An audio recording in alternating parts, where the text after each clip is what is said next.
Hello friends, मैं उदित गुप्ता आपका online study point में स्वागत करता हूं।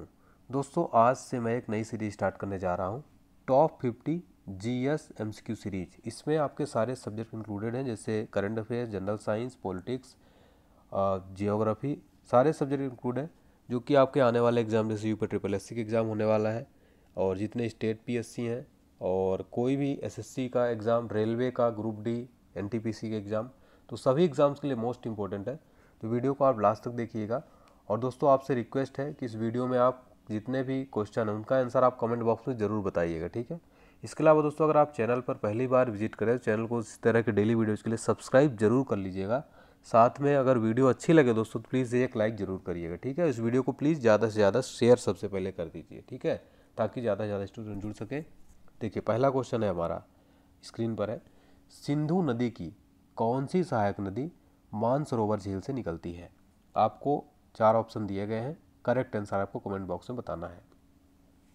चलिए, इसका राइट आंसर हो जाएगा दोस्तों ऑप्शन सी, सतलुज नदी।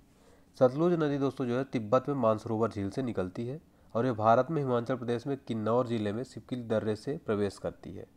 ओके, अगला क्वेश्चन है दोस्तों, प्रतिवर्ष हाथी महोत्सव कहाँ मनाया जाता है? हाथी महोत्सव प्रतिवर्ष कहाँ मनाया जाता है? करेक्ट आंसर हो जाएगा जयपुर में प्रतिवर्ष हाथी महोत्सव मनाया जाता है। और इसमें खास क्या है, इसमें हाथियों को सजा धजा कर इस महोत्सव में जो है लाया जाता है। तो हाथी महोत्सव जयपुर में, राजस्थान की कैपिटल पिंक सिटी जयपुर में मनाया जाता है। अगला प्रश्न है, भारत की सर्वाधिक सीमा किस देश के साथ लगती है? जो भारत की सर्वाधिक बाउंड्री है, सीमा है, किस देश के साथ लगती है? इसका करेक्ट आंसर हो जाएगा ऑप्शन सी, बांग्लादेश। बांग्लादेश के साथ लगती है। और देखिए, बांग्लादेश के भारत की थल सीमा कितनी है बांग्लादेश के साथ? 4096 किलोमीटर है। और चीन के साथ कितने किलोमीटर साझा करती है? चीन के साथ कुल सीमा जो है 3488 किलोमीटर है। पाकिस्तान के साथ 3323 किलोमीटर, ठीक है। तो ये आपको याद रखना है, तो ये याद रखना है। अगला क्वेश्चन देखते हैं। देखिए, अलमाटी बांध किस नदी पर स्थित है? अलमाटी बांध किस नदी पर स्थित है? का राइट आंसर क्या हो जाएगा? ऑप्शन है कृष्णा नदी पर। देखिए दोस्तों, अलमाटी बांध परियोजना जो है ये उत्तरी कर्नाटक में कृष्णा नदी पर स्थित है, ठीक है। और इसकी शुरुआत कब हुई थी? तो 2005 में ये बनकर तैयार हुई थी, 2005 में। ओके, अगला क्वेश्चन है, देखिए, चिरिया लोह खदान कॉम्प्लेक्स किस राज्य में स्थित है? करेक्ट आंसर इसका हो जाएगा झारखंड। चिरिया झारखंड के पश्चिमी सिंहभूम जिले में स्थित है ये। और दोस्तों बता दिए, चिरिया लौह खदान भारत की सबसे बड़ी लौह अयस्क खदान है। भारत की सबसे बड़ी लौह अयस्क खदान कौन सी है? चिरिया लौह खदान कॉम्प्लेक्स। यहाँ पर 2000 मिलियन टन का लोहा अयस्क भंडार मौजूद है। और दोस्तों, इस खदान में जो है भारतीय स्टील प्राधिकरण द्वारा काम किया जाता है। तो जो एक्स्ट्रा फैक्ट मैंने आपको यहाँ पर नोट डाउन कर दिया हूँ, ये आपको नोट करते चलना है, ठीक है। बासव श्री पुरस्कार किस सरकार द्वारा दिया जाता है? बासव श्री पुरस्कार किस सरकार द्वारा दिया जाता है? करेक्ट आंसर हो जाएगा कर्नाटक गवर्नमेंट द्वारा दिया जाता है। देखिए दोस्तों, ये जो पुरस्कार है कर्नाटक गवर्नमेंट द्वारा दिया जाता है। क्यों दिया जाता है? ये सामाजिक सुधार और सामाजिक परिवर्तन की दिशा में योगदान के लिए जो है यह पुरस्कार दिया जाता है, ठीक है। बासव श्री पुरस्कार कर्नाटक गवर्नमेंट द्वारा। दादा साहब फाल्के पुरस्कार की शुरुआत कब हुई थी? कब स्टार्ट हुआ था Dada Saheb Phalke award? Correct answer इसका हो जाएगा 1969 में। ऑप्शन ए करेक्ट हो जाएगा यहाँ पर। दादा साहब फाल्के पुरस्कार कब शुरू हुआ था? 1969 में। और किस क्षेत्र में दिया जाता है? आपसे एग्जाम में क्वेश्चन भी ये भी कई बार बन जाता है, किस क्षेत्र में दिया जाता है? तो सिनेमा के क्षेत्र में ये योगदान में दिया जाता है दादा साहब फाल्के पुरस्कार। कमेंट बॉक्स में सभी को बताना है कि अभी हाल ही में दादा साहब फाल्के पुरस्कार लेटेस्ट जो है किसको दिया गया है। वेरी इंपॉर्टेंट है, सभी लोग कमेंट बॉक्स में आंसर जरूर बताएंगे। तोमर राजपूतों द्वारा बनवाया गया किला राय पिथौरा कहाँ स्थित है? राय पिथौरा कहाँ स्थित है? ये तोमर राजपूतों द्वारा बनवाया गया था। चलिए बताइए इसका आंसर। चलिए, ऑप्शन सी राइट हो जाएगा, नई दिल्ली में, ठीक है। ये जो किला राय पिथौरा नई दिल्ली में है, किसके द्वारा बनवाया गया था? ये पृथ्वीराज चौहान के द्वारा बनवाया गया था, ठीक है। ये भी बहुत महत्वपूर्ण है। अगला क्वेश्चन है, द्वितीय बुद्ध किसे कहा जाता है? बताइए फटाफट कमेंट बॉक्स में। और दोस्तों, अगर इसका आपको पीडीएफ चाहिए, और इसके अलावा दोस्तों मैंने अपने फेसबुक प्रोफाइल पेज पर बहुत इंपॉर्टेंट बेहतरीन नोट्स जो शेयर किए हैं। मेरा फेसबुक प्रोफाइल का लिंक आपको डिस्क्रिप्शन बॉक्स में है, या फिर आप अपने फेसबुक पर उदित गुप्ता ऑनलाइन सर्च करके फॉलो कर सकते हैं। वहाँ पर आपको daily special notes, PDF notes, और इसके अलावा काफ़ी सारे अपडेट्स, मोटिवेशनल कोट्स वगैरह वहाँ पर मैं अपडेट करता हूँ पर डे। तो आप मुझे फॉलो कर सकते हैं फेसबुक प्रोफाइल पेज पर, डिस्क्रिप्शन बॉक्स में लिंक दिया गया है, ठीक है। और इंस्टाग्राम पर भी ज़रूर फॉलो कर लीजिएगा। अगर आपको कोई भी सवाल या कुछ भी क्वेश्चन है एग्ज़ाम से रिलेटेड, करियर से रिलेटेड, तो आप मुझसे डायरेक्टली पूछ सकते हैं। डिस्क्रिप्शन में लिंक दिया गया है, जल्दी से जाके फॉलो कर लीजिए, ठीक है। चलिए, इसका राइट आंसर क्या हो जाएगा? ऑप्शन ए पद्म संभव। द्वितीय बुद्ध किसको कहा जाता है? पद्म संभव को। अगला क्वेश्चन देखते हैं, निम्नलिखित में से किस पौधे को बंगाल का आतंक कहा जाता है? बंगाल का आतंक कहा जाता है, बताइए फटाफट से। राइट आंसर इसका ऑप्शन ए हो जाएगा वाटर हाइसिंथ को, ठीक है। देखिए ये जलीय पौधा है, यह मूल रूप से दक्षिण अफ्रीका के अमेजन क्षेत्र में पाया जाता है। मूल रूप से कहाँ पाया जाता है? दक्षिण अमेरिका के अमेजन क्षेत्र में पाया जाता है। अगला क्वेश्चन देखते हैं, के बिरला फाउंडेशन द्वारा दिए जाने वाला सरस्वती सम्मान के बारे में कौन सा कथन सही है? इसमें कौन सा कथन आपको बताना है, कौन कौन सा वाक्य जो है सही है, बताइए फटाफट से। चलिए, बहुत बढ़िया दोस्तों, वेरी गुड। राइट आंसर इसका हो जाएगा ऑप्शन सी, ठीक है। करेक्ट आंसर इसका सी हो जाएगा, यानी कि 1 और 2 3 ये तीनों जो सही है वार्षिक पुरस्कार है। ये जूरी की अध्यक्षता में भारत के पूर्व मुख्य न्यायाधीश करते हैं और ये केवल भारतीयों को ही दिया जाता है। देखो दोस्तों, ये जो सम्मान है आपको बता दें, के बिरला फाउंडेशन द्वारा दिए जाने वाला एक पुरस्कार है। ये भारत के संविधान की अनुसूची 8वीं में जो शामिल है किसी भी भाषा में पिछले 10 वर्षों के दौरान प्रकाशित भारतीय नागरिक के उत्कृष्ट साहित्यिक कार्य के लिए दिया जाता है और एक वार्षिक पुरस्कार है। ये 2005 से दोस्तों 22 भाषाओं में दिया जाता है, ठीक है। 2005 से जो है ये 22 भाषाओं में दिया जाता है, ये आपको याद रखना है। सरस्वती सम्मान साहित्य के क्षेत्र में दिया जाता है, ठीक है। चलिए, के बिरला फाउंडेशन द्वारा दिया जाता है। जापानी कला इकेबाना किससे संबंधित है? मोस्ट इंपोर्टेंट क्वेश्चन, रेलवे में कई बार पूछा गया। जापानी कला इकेबाना किससे संबंधित है ये? चलिए, राइट आंसर इसका ऑप्शन हो जाएगा फूलों की सजावट। ये जो जापानी कला है इकेबाना, ये फूलों की सजावट से संबंधित है। नृत्य रूप लटा पद किस नृत्य से संबंधित है? नृत्य रूप लटा पद किस नृत्य से संबंधित है?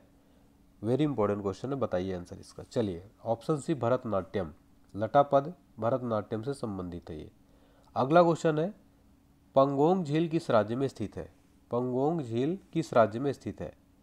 तो दोस्तों जम्मू कश्मीर में स्थित है, ठीक है। ऑप्शन डी इसका राइट हो जाएगा, जम्मू कश्मीर, ठीक है। और ये पंगोंग झील जम्मू कश्मीर के कहाँ स्थित है? लद्दाख में। और दोस्तों ये झील जो है 4350 मीटर की ऊंचाई पर स्थित है, ओके। प्राचीन भीमा देवी मंदिर किस प्रदेश में है? प्राचीन भीमा देवी मंदिर किस प्रदेश में है? इसका राइट आंसर हो जाएगा ऑप्शन बी, हरियाणा। प्राचीन भीमा देवी मंदिर हरियाणा में है, ठीक है। ये उत्तर भारत का खजुराहो इसको कहा जाता है। प्राचीन भीमा देवी मंदिर को उत्तर भारत का खजुराहो कहा जाता है। यह हरियाणा जिले के पंचकूला में स्थित है, ठीक है। चलिए, अगला क्वेश्चन है, देखिए, एलिफेंटा की गुफाएं मुख्य रूप से किस वन से संबंधित है? कई बार एग्जाम में क्वेश्चन पूछा गया, एलिफेंटा की गुफाएं मुख्य रूप से किस वन से संबंधित है? करेक्ट आंसर इसका हो जाएगा दोस्तों राष्ट्रकूट वन से संबंधित है, ठीक है। और दोस्तों बता दें, इसको जो है 1987 में यूनेस्को के विश्व धरोहर का दर्जा दिया गया था। यूनेस्को ने इसको विश्व धरोहर का दर्जा दिया था। कब दिया था? 1987 में। एलिफेंटा की गुफाएं कहाँ स्थित है? ये महाराष्ट्र में स्थित है, ठीक है। राष्ट्रकूट वंश ने जो इसका निर्माण किया था। केंद्रीय भारतीय भाषा संस्थान कहाँ स्थित है? केंद्रीय भारतीय भाषा संस्थान ये स्थित है मैसूर में। ऑप्शन भी करेक्ट हो जाएगा, ठीक है। मैसूर में केंद्रीय भारतीय भाषा संस्थान मैसूर में स्थित है। अगला क्वेश्चन है, मैत्री मंदिर कहाँ स्थित है? बहुत ही इंपॉर्टेंट क्वेश्चन है दोस्तों, मैत्री मंदिर कहाँ स्थित है, बताइए फटाफट से। चलिए, करेक्ट आंसर इसका पुडुचेरी में हो जाएगा। मैत्री मंदिर पुडुचेरी में स्थित है। दोस्तों अगर आपको वीडियो पसंद आ रहा हो प्लीज़ एक लाइक हमें मोटिवेशन के लिए ज़रूर कर दीजिएगा, और वीडियो कैसा लग रहा है कमेंट बॉक्स में फीडबैक जरूर दीजिएगा। एमराल्ड बुद्ध का मंदिर कहाँ स्थित है? एमराल्ड बुद्ध का मंदिर कहाँ स्थित है? ये स्थित है थाईलैंड में। थाईलैंड में स्थित है ये। एमराल्ड बुद्ध का मंदिर थाईलैंड की राजधानी बैंकॉक में है, ठीक है। अगला क्वेश्चन है, चपचार कूट त्यौहार किस प्रदेश में मनाया जाता है? चपचार कूट त्यौहार किस प्रदेश में मनाया जाता है? ये मनाया जाता है दोस्तों मिजोरम में, ठीक है। ऑप्शन भी करेक्ट हो जाएगा, मिजोरम में। चपचार कूट त्यौहार मिजोरम मनाया जाता है। वर्तमान में मिजोरम के मुख्यमंत्री कौन है? कमेंट बॉक्स में सभी लोग बताएंगे। अगले 50 वर्षों तक भारत माता भारतीयों द्वारा पूजे जाने वाली एकमात्र भगवान होनी चाहिए, कथन किसका है? यह कथन किसका है? इसका राइट आंसर हो जाएगा ऑप्शन बी, स्वामी विवेकानंद जी का, ठीक है, ऑप्शन बी राइट हो जाएगा, स्वामी विवेकानंद जी। अगला क्वेश्चन है देखिए, व्यास सम्मान किस क्षेत्र में दिया जाता है? वेरी इंपॉर्टेंट क्वेश्चन है, व्यास सम्मान किस क्षेत्र में दिया जाता है? ये इसका करेक्ट आंसर हो जाएगा ऑप्शन बी साहित्य, ठीक है। देखिए दोस्तों, ये कब शुरू किया गया था? तो 1991 में शुरू किया गया था के बिरला फाउंडेशन द्वारा। साहित्य के क्षेत्र में दिया जाता है। कई बार ये भी पूछा जाता है किस क्षेत्र में, साहित्य के क्षेत्र में दिया जाता है। पहली बार व्यास सम्मान किसको दिया गया था? 1991 में डॉक्टर रामविलास शर्मा को। उनको उपन्यास का क्या नाम था? भारत की प्राचीन परिवार और हिंदी के लिए, भारत की प्राचीन परिवार और हिंदी के लिए प्रदान किया गया था, ठीक है। और दोस्तों बता दें आपको, साहित्यकार शरद पगारे को वर्ष 2020 का व्यास सम्मान दिया गया। 2020 का किसको दिया गया? शरद पगारे को। ये फैक्ट आपको जरूर याद रखना है। और यह पुरस्कार इनको उपन्यास पाटलिपुत्र की साम्राज्य के लिए प्रदान किया गया था। किसके लिए? पाटलिपुत्र की साम्राज्य के लिए जो है पुरस्कार प्रदान किया गया था, ठीक है। तो ये आपको याद रखना, व्यास सम्मान साहित्य के क्षेत्र में दिया जाता है। कब शुरू हुआ था? 1991 में। किस फाउंडेशन द्वारा? के बिरला फाउंडेशन। और पहली बार किसको दिया गया था? रामविलास शर्मा के द्वारा। कब? 1991 में। लेटेस्ट जो भी हाल में 2020 का दिया गया वो दिया गया है शरद पगारे को। किसके लिए? पाटलिपुत्र की साम्राज्य के लिए, ठीक है। ऐसे ही फैक्ट आपको नोट डाउन करना है, ठीक है। चलिए अगला क्वेश्चन है, हैदराबाद की हुसैन सागर झील किसके द्वारा बनवाई गई थी? हैदराबाद की हुसैन सागर झील जो है ये किसके द्वारा बनवाई गई थी? करेक्ट आंसर क्या हो जाएगा इसका? ऑप्शन डी, हजरत हुसैन शाह वाली के द्वारा, ठीक है, हजरत हुसैन शाह वाली के द्वारा। आपको बता दें दोस्तों कि हुसैन सागर जो झील है, हैदराबाद और सिकंदराबाद एक झील है जो हजरत हुसैन शाह वली द्वारा बनवाई गई थी। किसके द्वारा? हजरत हुसैन शाह अली हजरत हुसैन शाह वली द्वारा बनवाई गई थी। अगला क्वेश्चन देखिए दोस्तों, आपकी स्क्रीन पर है, सीडी वासीर मस्जिद कहाँ है? सीडी वासीर मस्जिद कहाँ है? सीडी वासीर मस्जिद कहाँ स्थित है? राइट आंसर हो जाएगा इसका अहमदाबाद में। सीडी वासीर मस्जिद अहमदाबाद में है। इसे झूलती मीनारों की मस्जिद भी कहा जाता है। किसको? सीडी वासीर मस्जिद को झूलती मीनारों की मस्जिद कहा जाता है। और ये 1452 में तैयार हुई थी, 1452 ईस्वी में तैयार हुई थी। मोस्ट इंपॉर्टेंट है दोस्तों। सभी लोग जो है कमेंट बॉक्स में इसका आंसर, 50 क्वेश्चन है, आप समझिए आपका टेस्ट चल रहा है, ठीक है। तो आपको पूरे 50 प्रश्न सॉल्व करने हैं। कई बार अपन पढ़ लेते हैं, लेकिन अगर क्वेश्चन सॉल्व नहीं करते, टेस्ट पेपर नहीं देते, तो उससे हमारा जो टेस्ट है दोस्तों तैयारी वो अधूरी रह जाती है, ठीक है। इसलिए आपको प्रॉपर तरीके से इसको 50 क्वेश्चन को सॉल्व करना है। अगला क्वेश्चन है क्वेश्चन नंबर 25, उत्तर पूर्व भारत का प्रसिद्ध ड्री त्यौहार किस प्रदेश में मनाया जाता है? ड्री त्यौहार उत्तर पूर्व भारत का, नॉर्थ ईस्ट का, ये इंडिया का सबसे फेमस ये फेस्टिवल है। किस प्रदेश में मनाया जाता है? राइट आंसर इसका हो जाएगा दोस्तों अरुणाचल प्रदेश में। दोस्तों आपको बता दें कि अरुणाचल प्रदेश में मनाया जाता है, फसल कटाई के समय मनाया जाता है। और यह आपतानी जनजाति के द्वारा मनाया जाता है। किसके जनजाति के द्वारा? आपतानी जनजाति के द्वारा जो है ये मनाया जाता है। फसल कटाई त्यौहार है, आपको याद रखना है। ड्री त्यौहार ये अरुणाचल प्रदेश में मनाया जाता है। और जनजाति कौन सी? आपतानी। अगला क्वेश्चन देखिए, जहांगीर ने फारस के राजा शाह अब्बास प्रथम की पेंटिंग के लिए किसे फारस भेजा था? बहुत महत्वपूर्ण क्वेश्चन है ये। जहांगीर ने फारस के राजा शाह अब्बास प्रथम की पेंटिंग के लिए किसे फारस भेजा था? राइट आंसर इसका हो जाएगा दोस्तों विशन दास, ठीक है, विशन दास करेक्ट आंसर हो जाएगा। आपको बता दें दोस्तों कि जहांगीर के काल को जो है चित्रकला का स्वर्ण काल कहा जाता है, ठीक है। चित्रकला का स्वर्ण काल जहांगीर के काल को कहा जाता है। आपको बता दें कि विशन दास उसके समय का बहुत फेमस चित्रकार था, जिसे जहांगीर ने दोस्तों 1613 में फारस के राजा शाह अब्बास प्रथम की पेंटिंग के लिए फारस भेजा था, ठीक है। और वह दोस्तों इतना सफल हुआ था कि 2020 तक रहा। और इसको उपहार में हाथी लेकर, इनको जो है गिफ्ट में उपहार में जो है उपहार स्वरूप हाथी लेकर लौटा था 1620 में। तो इसका राइट आंसर क्या हो जाएगा? बिशन दास। जहांगीर ने फारस के राजा शाह अब्बास प्रथम की पेंटिंग के लिए किसे फारस भेजा था? बिशन दास के लिए। और जहांगीर के काल को चित्रकला का स्वर्णकाल कहा जाता है। सारे फैक्ट आपको याद रखना है, बस ध्यानपूर्वक वीडियो को सुनते चलना है, आपको सारे फैक्ट याद होते जाएंगे। 27वां नंबर क्वेश्चन आपकी स्क्रीन पर है, कौन सा मंदिर चोल साम्राज्य से संबंधित है? निम्नलिखित में से कौन सा मंदिर चोल साम्राज्य से संबंधित है? चलिए दोस्तों इसका करेक्ट आंसर बताइए, कैलाशनाथ। आपको बता दें दोस्तों कि बृहदेश्वर मंदिर तंजौर में स्थित है, ठीक है। चोल राजा राजराज प्रथम ने बनवाया था, ठीक है। अगर ऑप्शन ए की बात करें अपन, जो बृहदेश्वर मंदिर है तंजौर में स्थित है, और ये चोल राजा राजराज प्रथम ने बनवाया था। और कोरंगनाथ मंदिर श्रीनिवास नल्लूर में है, जो परांतक चोल ने बनवाया, ठीक है। कैलाशनाथ मंदिर तमिलनाडु के कांचीपुरम में है दोस्तों, जो पल्लव राजा नरसिंह वर्मन ने बनवाया था। ये जो कैलाशनाथ मंदिर है कहाँ स्थित है? तमिलनाडु के कांचीपुरम में। और किसने बनवाया था? पल्लव राजा नरसिंह वर्मन ने। ठीक है, कैलाशनाथ का मंदिर नरसिंह वर्मन ने बनवाया था। एरवातेश्वर मंदिर दरसुराम में है, जो राजा राज चोल द्वितीय ने बनवाया था। तो ये चारों ऑप्शन मैंने एक्सप्लेन कर दिए हैं। ठीक है, ये चारों ऑप्शन मैंने यहाँ पर जो है टाइप करवाए हैं ताकि आपको बिल्कुल याद रहे। ठीक है, अगला क्वेश्चन है, देखिए मेघदूत की रचना किसने की है? मेघदूत की रचना किसने की है? राइट आंसर हो जाएगा कालिदास। मेघदूत जो है संस्कृत की प्रसिद्ध रचना है दोस्तों, मेघदूतम बहुत प्रसिद्ध रचना है, इसकी रचना कालिदास ने की थी। सबरीमाला किस प्रदेश में स्थित है? मोस्ट इंपॉर्टेंट क्वेश्चन है, ये केरला में स्थित है। ठीक है, सबरीमाला केरला में स्थित है। ये एक हिंदू तीर्थ स्थान है जो पत्तनमतिट्टा जिले में स्थित है। ठीक है, ये पेरुंड ग्राम पंचायत में पश्चिमी घाट पर पेरियार टाइगर रिजर्व में, पश्चिमी घाट पर स्थित है पेरियार टाइगर रिजर्व में। ठीक है दोस्तों, यहाँ पर मैं जा चुका हूँ, बहुत ही अच्छी सुंदर जगह है। अगला क्वेश्चन है, रम्मन किस प्रदेश का त्यौहार है? रम्मन किस प्रदेश का त्यौहार है? करेक्ट आंसर हो जाएगा उत्तराखंड का। ठीक है, ऑप्शन भी करेक्ट हो जाएगा। दोस्तों आपको बता दें कि रम्मन जो है उत्तराखंड के गढ़वाल क्षेत्र का प्रमुख त्यौहार है, जो चमेली जिले के सलेर डूगरा गांव में मनाया जाता है।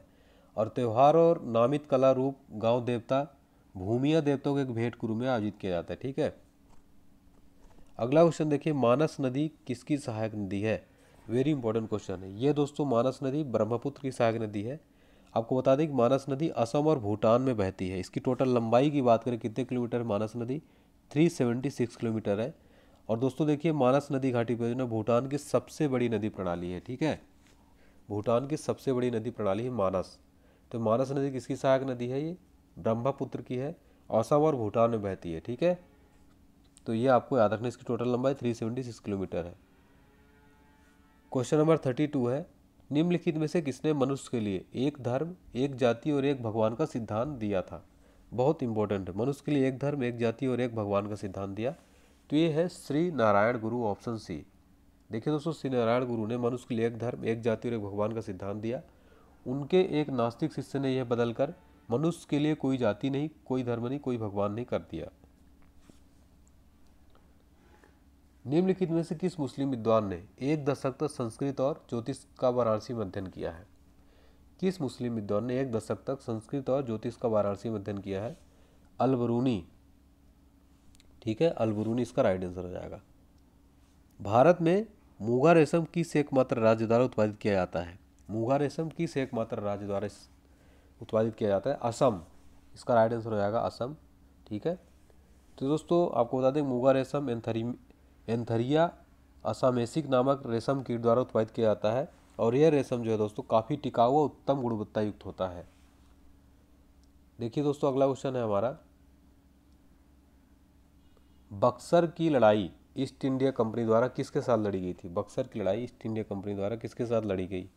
मीर कासिम द्वारा। सबको पता होगा, बहुत इंपॉर्टेंट क्वेश्चन, सिंपल क्वेश्चन है। तो देखिए कब लड़ी गई थी बक्सर की लड़ाई? 22 अक्टूबर 1764 को ब्रिटिश ईस्ट इंडिया कंपनी और मीर कासिम बंगाल के नवाब, अवध के नवाब और मुगल सम्राट आलम द्वितीय की संयुक्त सेनाओं के बीच लड़ी गई। इस लड़ाई में अंग्रेजी सेना का नेतृत्व हेक्टर मुनरो ने किया था। ठीक है, बक्सर की लड़ाई में अंग्रेजी सेना का नेतृत्व किसने किया था? हेक्टर मुनरो ने। और कब हुई थी? 22 अक्टूबर 1764 को ईस्ट इंडिया कंपनी और मीर कासिम बंगाल के नवाब, अवध के नवाब और मुगल सम्राट शाह आलम द्वितीय की संयुक्त सेनाओं के बीच लड़ी गई। ठीक है, पोर्ट ब्लेयर किस द्वीप पर स्थित है? तो ये स्थित है दक्षिणी अंडमान पर। ऑप्शन बी यहाँ पे राइट हो जाएगा। पोर्ट ब्लेयर दक्षिणी अंडमान पर स्थित है। ठीक है, और दोस्तों आपको बता दें दक्षिणी अंडमान। अगला क्वेश्चन देखिए, वर्नाकुलर प्रेस एक्ट किसके द्वारा शुरू किया गया? वर्नाकुलर प्रेस एक्ट किसके द्वारा शुरू किया गया था? राइट आंसर हो जाएगा लॉर्ड लिटन के द्वारा। ठीक है, देखिए दोस्तों, भारत में विदेशी प्रेस पर प्रतिबंध लगाने के लिए लॉर्ड लिटन ने 1878 में वर्नाकुलर प्रेस एक्ट अधिनियम लागू किया था। इस अधिनियम के द्वारा राष्ट्रवादी अखबार सोम प्रकाश पर सबसे पहले प्रतिबंध लगाया गया था। ठीक है, तो ये आपको याद रखना है। भारत का पहला पंजीकृत ट्रेड यूनियन कौन सा था? भारत का पहला पंजीकृत ट्रेड यूनियन कौन सा था? Madras labour union. Option C यहाँ पे राइट हो जाएगा। मद्रास लेबर यूनियन दोस्तों भारत का पहला जो है पंजीकृत मजदूर संघ था।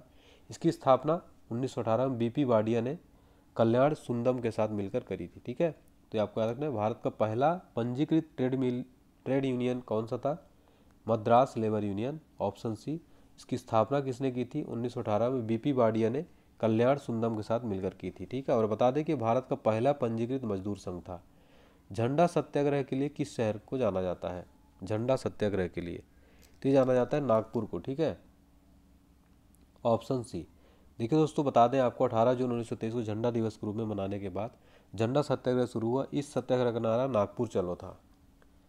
सर्वप्रथम किसने अंग्रेजी सेना में पहली भारतीय रचना रची? सर्वप्रथम किसने अंग्रेजी में पहली भारतीय रचना रची? इसका राइट आंसर हो जाएगा कृष्ण काशी प्रसाद घोष। ठीक है, ऑप्शन ए राइट हो जाएगा, काशी प्रसाद घोष।